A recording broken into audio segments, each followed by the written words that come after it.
আয় মা, শো দেখি, একটু বিশ্রাম নে। যা ধকল গেল তোর উপর দিয়ে।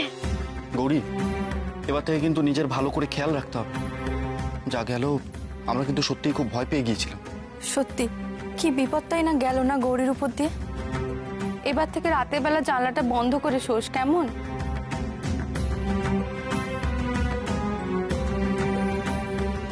কোথায় গেলেন ডাক্তারবাবু?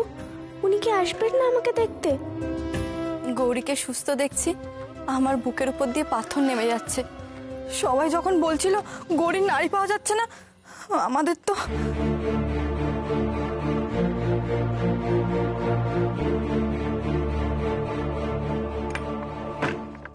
ডাক্তারবাবু এলেন? না রে দিদি ভাই,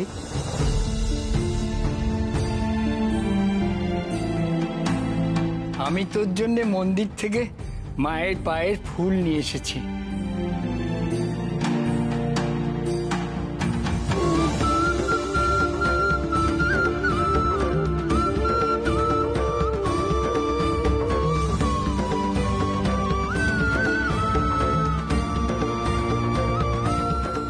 ঈশানের খোঁজ করছো তো?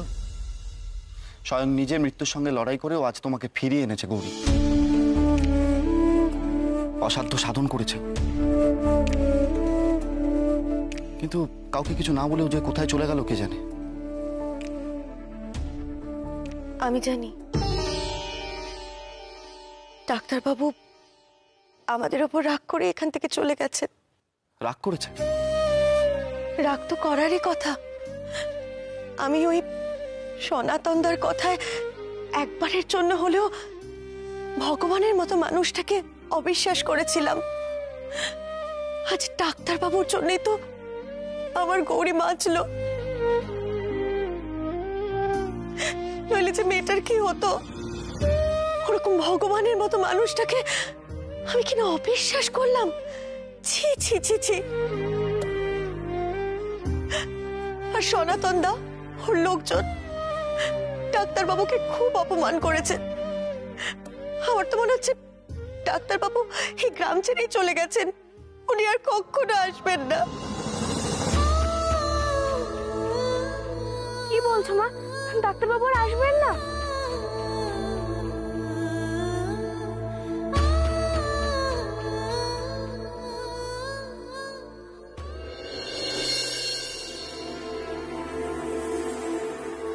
ঈশান, সরি ঈশান, একটু দেরি হয়ে গেল। আসলে পুরোটাই তো গোপনে করতে হলো না কাজটা ওর জন্য। তবে তোমার সন্দেহ ঠিক ছিল, এর মধ্যে কোনো রকম কোনো কেমিক্যালই নেই, যা আছে শুধুমাত্র জল। ওষুধগুলোও জাল। তাই এই ওষুধগুলো কাজ করছিল না।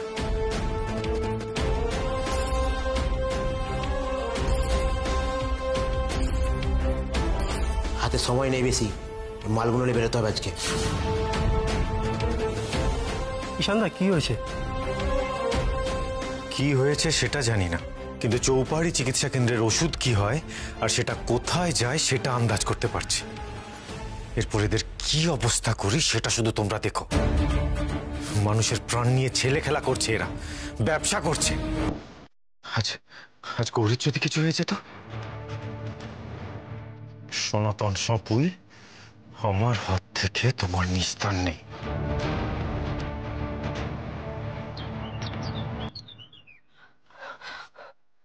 আমাকে বলো ডাক্তারবাবু কোথায় গেল? আমি ঠিক ফিরিয়ে আনবো ওনাকে। বলো না উনি কোথায়। মারে অমন করতে নেই মা, তোর শরীরটা তো এখনো ভালো হয়নি। শুয়ে পড় মা, শুয়ে পড়। না না, উনি আমাদের উপর রাগ করে চলে গেছেন। আমাকে একটু গৌরী না না, তোমার শরীরের যে অবস্থা তাতে বিশ্রাম নেওয়া খুব প্রয়োজন। আর যাবো বললেই কি যাওয়া যায় নাকি? ঈশান তো কাউকে কিছু না বলে কোথায় যে চলে গেছে জানি না। তবে গৌরী, আমি এটুকু বলতে পারি যে ঈশান ঠিক ফিরে আসবে। আসবে? আসবে। কালকে তোমাকে বাঁচানোর জন্য ও কিরকম পাগলের মতো হয়ে গেছিল। আমার মন বলছে যে ও ঠিক তোমার কাছে আসবে। এমনিতে তো সারাক্ষণ ঝগড়া করে, তাহলে ডাক্তারবাবুটা আমার এত খেয়াল রাখে কেন মা?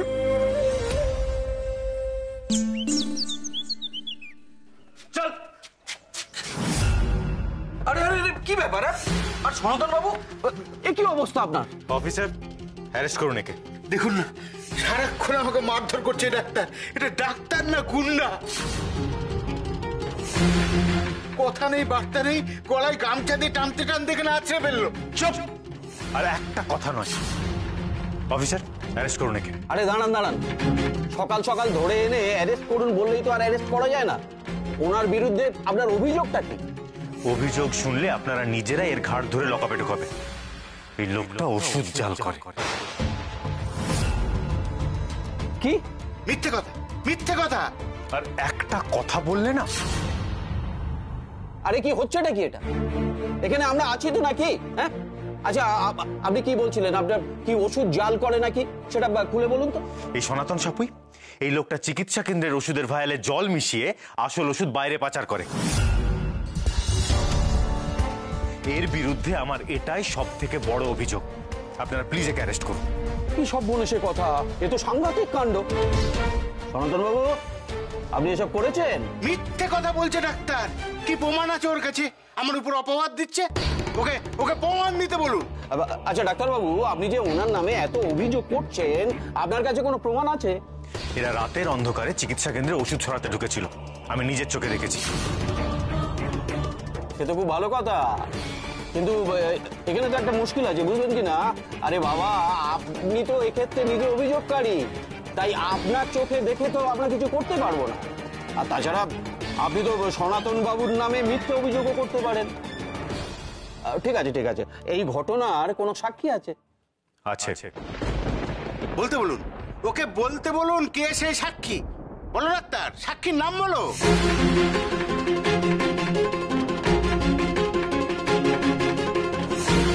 জাত ক্রিমিনাল একটা, সবার সামনে আমার মুখ দিয়ে গৌরীর নামটা বলিয়ে নিতে চাইছে। না, গৌরীর ক্ষতি হোক এরকম কোনো কাজ আমি করব না। কি হলো ডাক্তারবাবু, আপনি এরকম চুপ করে গেলেন কেন? সাক্ষীর নাম বলুন। কে সাক্ষী সেটা বড় কথা নয়, আসল কথা হলো এটাই যে এই লোকটা ওষুধে জল মেশায়। আর সেই জন্যই কালকে রাত্রে আর একটু হলেই একটা পেশেন্ট মারা যাচ্ছিল। আমি নিজে ল্যাবে টেস্ট করিয়ে দেখেছি, ওই ভায়ালে সত্যি সত্যি জল ছিল। তো বেশ, তা কই ল্যাবের রিপোর্টটা দেখি। এই সর্বনাশ করেছে, ডাক্তার আবার টেস্ট করিয়েছে। কি হলো, রিপোর্টটা দিন। সরি ঈশানদা, একটু দেরি হয়ে গেল। আসলে পুরোটাই তো গোপনে করতে হলো না কাজটা, ওর জন্য। আমার কাছে রিপোর্ট নেই। দেখুন দেখুন, আপনারা দেখুন, সাক্ষী আছে তার নাম নেই, পরীক্ষা হয়েছে তার রিপোর্ট নেই। এই লোকের কথায় বিশ্বাস নেই। একদম ঠিক কথা। দেখুন ডাক্তারবাবু, আপনি ওনার নামে এত অভিযোগ করছেন, কিন্তু আপনার কাছে তো কোনো প্রমাণ নেই। দেখুন, আপনার মুখের কথায় আমরা তো কাউকে অ্যারেস্ট করতে পারি না। সনাতন দা হলো গ্রাম প্রধান, চাইলেই এরকম পুলিশে ধরিয়ে দেওয়া যায় নাকি? আজ বুঝবে ঠেলা। আপনারা আপনারা আমার কথাটা বুঝতে পারছেন না। ধুর মশাই, আপনি বোঝার মতো কিছু বলছেনই না। হ্যাঁ শুনুন ডাক্তারবাবু, আপনি খুব অন্যায় করছেন। আমি অন্যায় করেছি? এভাবে কোনো প্রমাণ ছাড়া কাউকে হ্যারাস করা যায় না। আর তাছাড়া সনাতন বাবু গ্রামের প্রধান, অত্যন্ত মান্যগণ্য মানুষ, আর তার নামে তো এসব মিথ্যে অপবাদ দেওয়া যায় না মশাই। আপনারা দেখুন ডাক্তারবাবু, আপনার ভালোর জন্য একটা কথা বলি, এটা গ্রামগঞ্জ এলাকা। হ্যাঁ, এখানকার মানুষগুলো খুব সরল, কিন্তু খুব সেন্সিটিভ হয়, এটা মনে রাখবেন। তাই ভবিষ্যতে এমন কাজ আপনি করবেন। আর একটা কথা, সনাতন বাবু গ্রাম প্রধান, তাকে গলায় গামছা দিয়ে টানতে টানতে আপনি যেভাবে থানায় এনেছেন, আর ওনার বিরুদ্ধে যা যা অভিযোগ করছেন, তাতে তো মশাই আপনারই শাস্তি পাওয়া উচিত। যাকে যাক, আপনি এই গ্রামে নতুন, তাই ডাক্তার, তাই এবারের মতো আপনাকে ছেড়ে দিলাম। আসুন ডাক্তার, আজ যেটা করলে সেটা কিন্তু ভালো করলে না। এর দাম তোমায় দিতে হবে, আর খুব খারাপ ভাবে দিতে হবে। মিলিয়ে নিও আমার কথা। অন্যায় করে আবার নিজেই গলাবাজি করছেন। আজ তুমি বেঁচে গেলে, কিন্তু রোজ রোজ তুমি পার পাবে না সনাতন সাপুই। তাই তার দাম কে দেবে আর কিভাবে দেবে সেটা সময় বলবে।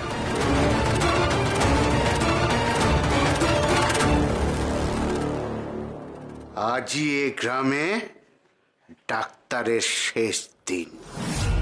আমার গলায় গামছা দিয়ে টেনে নিয়ে এসেছে তো, ঢেড়াদের ডাক। আজই ডাক্তারের সালিশি সভা বসবে।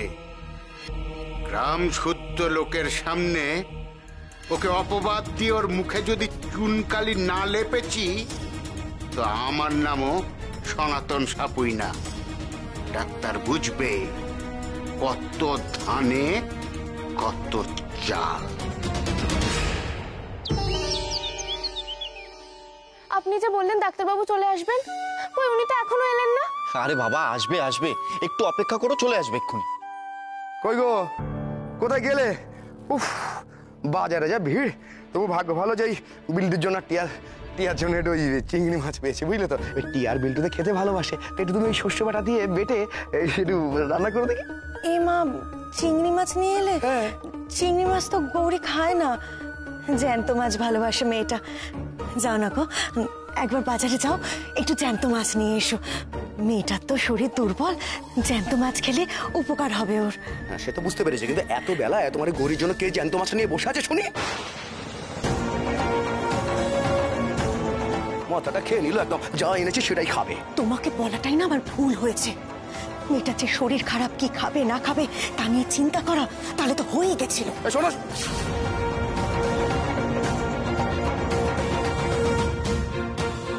এ এখন এখানে গ্যাঁট হয়ে বসে আছে কেন?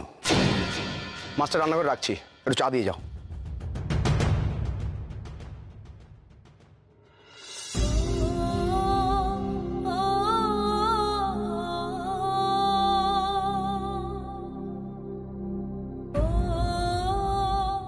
মা, কাল রাতে এত কাণ্ড হয়ে গেল, তাও বাবা একবার আমার দিকে ফিরেও তাকালো না। ওসব নিয়ে ভাবিস না মা, ভাবিস না। এই ভদ্রলোক তো গৌরীর বাবা, তাহলে গৌরীর প্রতি এমন ব্যবহার কেন ওনার? কাল দেখে মনে হচ্ছিল গৌরী মরলে উনি বেঁচে যান।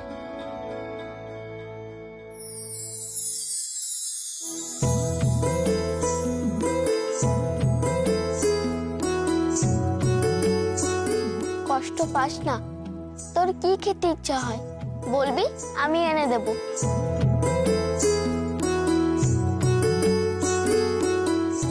গৌরী, গৌরী, ডাক্তারবাবু। ডাক্তারবাবু, আপনি এসেছেন?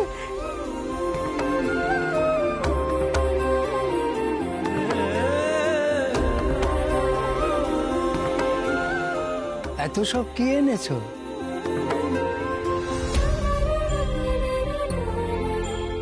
এগুলো গৌরীর জন্য। নদীর ধার দিয়ে আসছিলাম, হঠাৎ জেলে ধরলো, বললো মাছটা সদ্য ধরেছে, তাই ভাবলাম গৌরীর জন্য নিয়ে আসি। ওর তো এখন হেলদি ডায়েট দরকার। কি অর্ণব?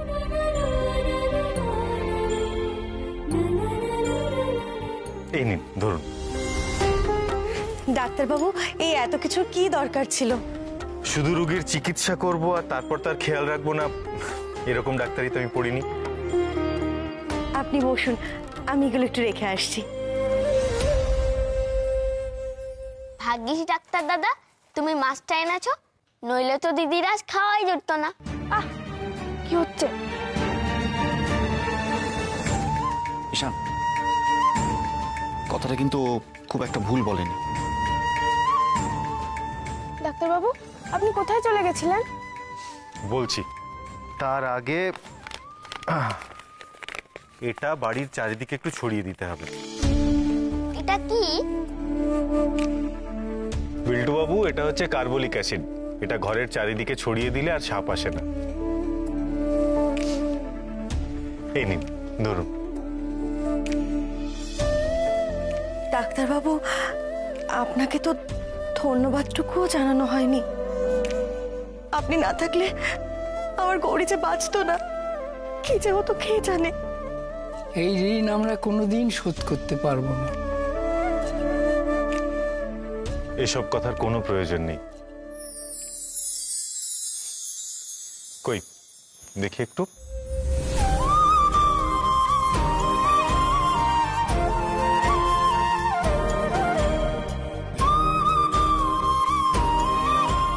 জিভটা দেখি বড় করে।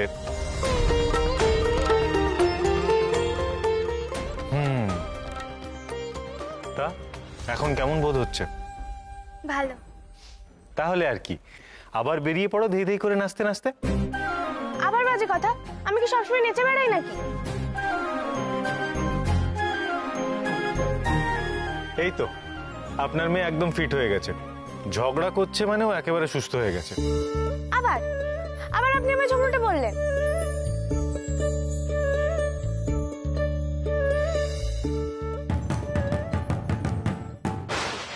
শোনো শোনো শোনো, আজ বিকেলে বসবে সালিসি সভা, নতুন ডাক্তারের বিচার হবে, সবাই হাজির হোক। সকাল সকাল ঝাড়া পিটছে কেন? আমার নাম বলছে বলে মনে হলো। নতুন ডাক্তার মানে তো আমি। অর্ণব, চল তো গিয়ে দেখে আসি নাটকটা কি। হ্যাঁ, সকাল সকাল ডাক্তারবাবুর নাম করে ঢেরা? না না, আমার শুনতেই হবে ওরা কি বলছে। মা গো, আমার মনটা এমন কুটাচ্ছে কেন মা? আজ দুপুরে গ্রামে বসবে সালিসি সভা, নতুন ডাক্তার ঈশান ঘোষালের বিচার হবে। তার নামে অভিযোগ আছে গ্রাম প্রধানকে সে মেরেছে, তার নামে আরো নালিশ আছে। দুপুর বেলা চণ্ডীতলায় ওরা কি বলছে বলো তো? বিচার সভা হবে? তাই তো শুনছি। তুই জানিস সাপের বিষের ওষুধে জল মেশানো ছিল? জল মেশানো ছিল? হ্যাঁ, আমি গোপনে ল্যাব খুলিয়ে টেস্ট করিয়েছিলাম। নেহাত আমার কাছে কোনো প্রমাণ ছিল না, তাই পুলিশগুলোকে দেখাতে পারিনি। এক মিনিট, তুমি থানায় গিয়েছিলে? হ্যাঁ, ওই সনাতন সপুইকে গলায় গামছা দিয়ে টানতে টানতে থানায় নিয়ে গেছিলাম। আমার কাছে কোনো প্রমাণ ছিল না, তাই মুখ বুজে ফিরে আসতে হয়েছে। এই সালিসি সভা তারই শোধ তোলার জন্য হচ্ছে। ঈশান, ঈশান, আমি বারবার বলেছিলাম যে এদের সাথে ঝামেলা না জড়াতে। এবার যে কি হবে? কি আবার হবে? ওই সনাতন সাপুই আমার কিচ্ছু করতে পারবে না। ঈশান, সবসময় এত কনফিডেন্স দেখানো ভালো লক্ষণ নয়। তুমি এদের চেনো না। তুমি এক কাজ করো, বাড়ি চলে যাও। মানে কি বলছিসটা কি তুই? একটা ফালতু লোকের ভয়ে আমি বাড়ি চলে যাব? হ্যাঁ ঈশান, কারণ আমি তোমাকে ঝামেলা জড়াতে দিতে পারবো না। শোনো না, কোনো যদি ঝামেলা হয় আমি সেটা বুঝে নেব। না ঈশান, তুমি বুঝে নিতে পারবে না, কারণ সবকিছু এত সহজ কাজ নয়। এত বড় একটা বাড়ির ছেলে তুমি, বিখ্যাত ডাক্তার, তোমার মান সম্মান নিয়ে খেলা করতে আমি দিতে পারি না। কারণ আমি জানি যে ওরা চাইলেই এক মুহূর্তে তোমার মান সম্মান সব ধুলোয় মিশিয়ে দিতে পারে। তুমি এদেরকে চেনো না ঈশান। অর্ণব, বোকা বোকা কথা বলাটা বন্ধ কর এবার। ঈশান, বোকা বোকা কথা আমি বলছি না, তুমি বলছো। আর তুমি যেটা করছো সেটা হচ্ছে গোয়ার তুমি। একবার ভেবে দেখো, ভেবে দেখো যে যে লোকটা ওই ভাইল থেকে ওষুধ বার করে নিয়ে সেখানে জল মিশিয়ে দিতে পারে, সে কত বড় ক্রিমিনাল। আরে ক্রিমিনাল মাইন্ডসেটের লোকেদের সাথে পেরে ওঠা এত সহজ কাজ নয় ঈশান।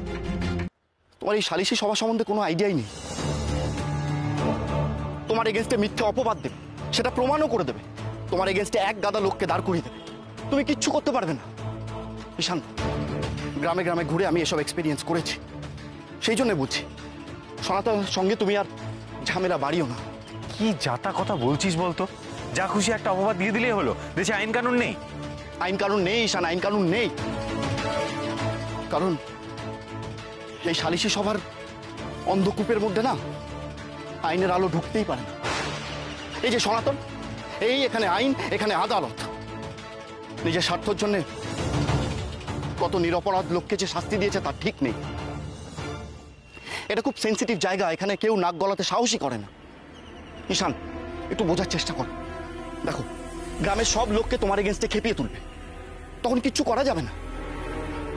আর তুমি তো জানো যে উত্তেজিত জনতা, একে কন্ট্রোল করা সম্ভব নয়।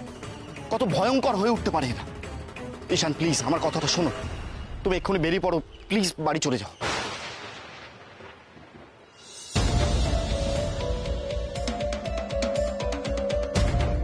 ওই যে ওই আসছে জালিয়াতটা।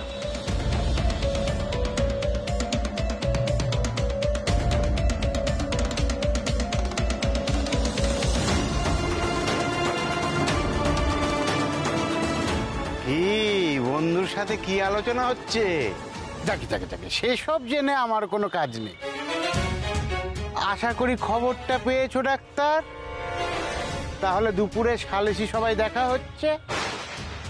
এই গ্রামে আসার পর থেকে তুমি যা যা অন্যায় করেছ তার বিচার হবে।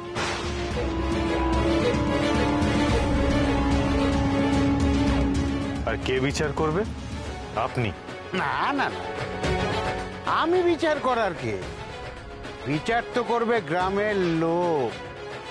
এই গ্রামেই হবে আজ তোমার শেষ দিন। গ্রামের লোক তোমার মাথা মুড়িয়ে মাথায় ঘোল ঢেলে কুয়ো দিতে দিতে গ্রাম থেকে বার করবে। যত বড় মুখ করে গ্রামে ঢুকেছিলে ততটাই মাথা নিচু করে এই গ্রাম থেকে তোমায় বেরোতে হবে।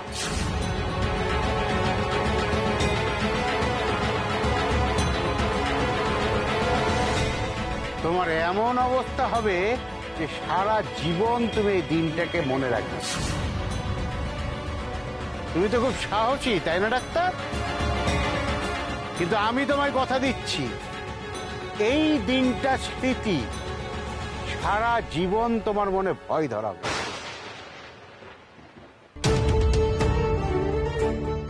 ঈশান, দেখলে দেখলে এই লোকটা কিভাবে থ্রেট দিচ্ছে? তুমি এদের চেনো না, প্লিজ বাড়ি চলে যাও। তুমি জানো না যে এরা কি করতে পারে? না অর্ণব, আমি বাড়ি যাব না। যাবে না? না। আর এখন যদি আমি এখান থেকে চলে যাই তাহলে এই গ্রামের লোকগুলোর চিকিৎসা করার সুযোগ আমি আর কোনোদিনও পাবো না। আর তাছাড়া লড়াই থেকে পালিয়ে যাওয়ার অভ্যেস ঈশান ঘোষালের নেই। ঈশান প্লিজ একটু বোঝার চেষ্টা করো। দেখো, জেদ করো না। এই লোকটা পুরো গ্রামকে ম্যানিপুলেট করে দেবে। পুরো গ্রামের বিরুদ্ধে তুমি একা কি করে লড়বে? কে বলেছে ডাক্তারবাবু একা?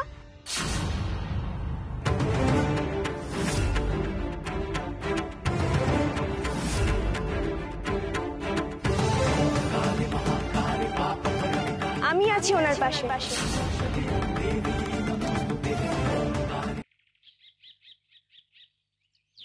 তুমি এখানে কেন এলে? তোমার তো শরীর খারাপ। তোমাকে তো আমি বলেছিলাম যে রেস্ট নিতে। বলেছেন, কিন্তু চোখের সামনে অন্যায় দেখো তো চুপ করে বসে থাকতে পারি না, তাই না?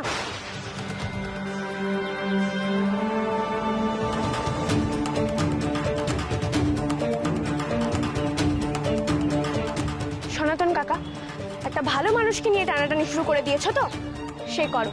কিন্তু একটা কথা জেনে রেখো, গোটা গ্রামের লোককে তুমি নিজের দলে টানতে পারলেও আমাকে পারবে না। আমি ডাক্তারবাবুর পক্ষে দাঁড়াবো এবং গলা তুলে বলবো ডাক্তারবাবু কোনো অন্যায় কাজ করেনি, বরং ডাক্তারবাবুর আশাতে এই গ্রামের অনেক উপকার হয়েছে।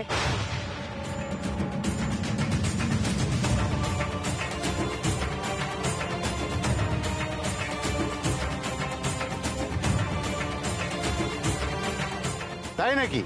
উপকার হয়েছে? কি উপকার হয়েছে শুনি? আসলে গ্রামের লোকের উপকার হোক তুমি চাও না, আর কেউ উপকার করলে সেটা তুমি দেখতেও পারো না।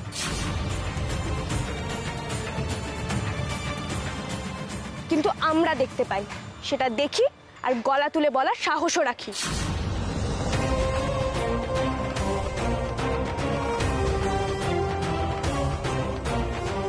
গৌরী, বেশি বাড়াবাড়ি করছিস কিন্তু তুই।